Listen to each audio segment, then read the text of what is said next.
gonna be making some tacos. So these are the ingredients.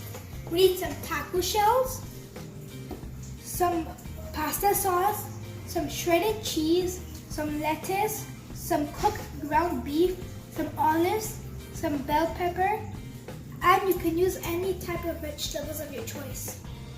Place the taco shells on a tray to bake them. Bake them for 5 to 7 minutes. Once the taco shells are baked, add the ground beef.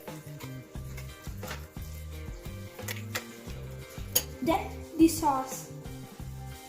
Then the toppings.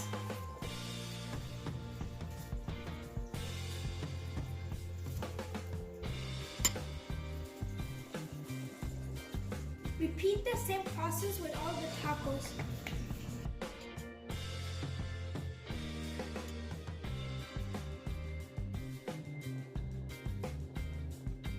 The tacos are ready. Let me eat one.